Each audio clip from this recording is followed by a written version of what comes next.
to show our video of the day. Um, I'll pull up the video. Please continue to help us to share as usual. Um, I am frazzled this morning by this technological nonsense that happened this morning. I'm like, I don't even know what I'm supposed to. Let's play the second video if it's available.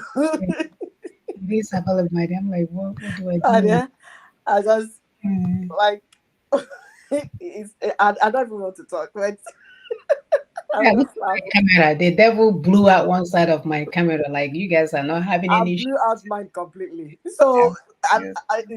that coincidence, like, it doesn't even make sense. Like, how can that be possible? But All at the same time. yeah, we're going through. We're going.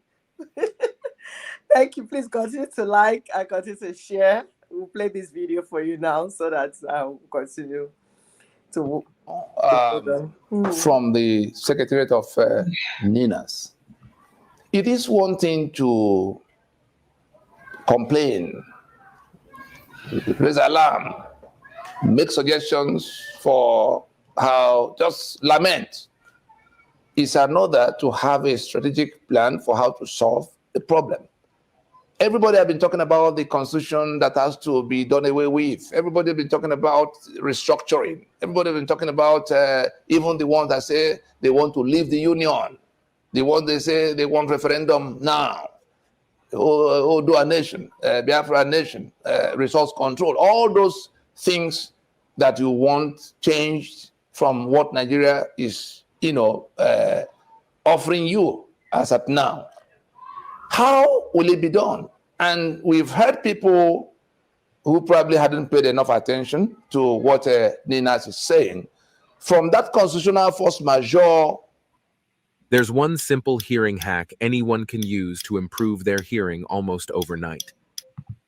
Anybody who has education, anybody who can read and write, who has not read that proclamation is shortchanging himself or herself.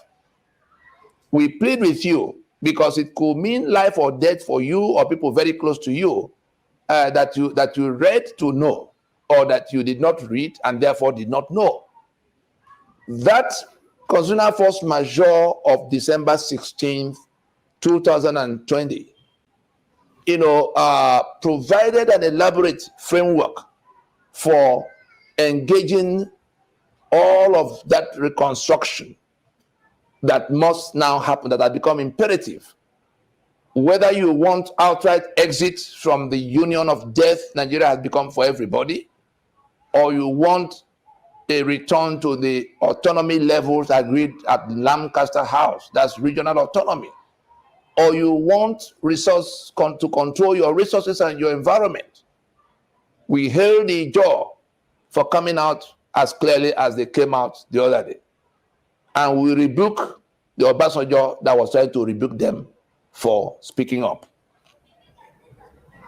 Anything you want, the way and means of getting it done is different from sentiment and lamentations. And therefore, in that constitutional force majeure proclamation of December 16 by Ninas 2020, we had adopted and incorporated a document titled Open Memorandum to President Muhammad Buhari on the restructuring debate from the Alliance, dated November 16, 2018. Guardian newspaper reported on it on November 18, 2020. You can, 2018, sorry, 2 days, we wrote it out on the 16th, and it was in Guardian newspaper on the 18th. We can very easily, check that out. And what was it? It is in that open memo on the restructuring debate from the Ninas Alliance, addressed directly to the president, who went to France in that period. He went to Paris to say, all these people who are looking for one adjustment or the other in the constitution, they don't seem to know what they are looking for or how it can be attained. Let them bring it. So he went pretending, and I use the word pretend advisedly, because he was part of the Fulani delegation that came to Pronaco 2005-2006.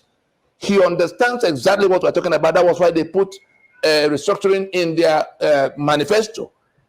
And so now nobody seems to know how to do it. But we also took time to detail step by step, start to finish, how it can be undertaken. We have acquired a body of knowledge on this subject matter, coming from NADECO to the PRONACO that took 2 years to bring all the nationalities together to look at the options available to us. And moving on to the MNN that took this constitution to court in 2007 to say we didn't make it, and all of the things that led to the Solemn Assembly, the joint multi-regional actions that became the Solemn Assemblies that we saw in Port Harcourt in April of 2015, in Ibadan in September of 2017, and in Makurdi in July of 2018. Those processes have become a body of knowledge sufficient to solve this problem that is looking intractable. And so that open memo is simply, to identify the two-step procedure. Anybody who is talking about calling national conference, or Basojo called national conference, Jonathan called national conference, the reason those conferences didn't work was because the modalities were wrong. If you call another conference today to say, oh, come, let us all reason again, you are going to fail as woefully, even more woefully. What needs to be done is in 2 stages. That is why we put those 5 points of a proposition in our proclamation. Anybody who will read those 5 points will see exactly how we can come to those 2 stages. We must accept that constitution we have now cannot carry us anywhere. We must accept that it has to go. We must accept that we can't go to another election under it, so that we can put a time frame. Otherwise, we'll be at this discussion another 10 years, and people will be dying in millions. And so we come down to that open memo. We adopted and incorporated it in that December 16 proclamation of 2020, so that in one hand we had stated clearly what the problem is and what the solution should be. On the other hand, by adopting that open memorandum on the restructuring debate from this alliance, we also placed on the table a step-by-step articulation of how to undertake that fundamental reconstruction that we can no longer postpone. Let nobody from after this broadcast, let nobody come saying we don't know what to do or how to do it. We challenge those who may want to say so to go to the website of NINAS to read that open memo. You can even Google it, Open Memorandum to President Muhammad Buhari on the restructuring debate from this alliance. And then you will see exactly what needs to be done to come to the restructuring that you want, to come to the referendum that you've been seeking. If we go in this sequence, we can guarantee that these problems will be solved and everybody in self-determination will get to where they want to go. Those who want 100% autonomy can then vote in that referendum to be by themselves.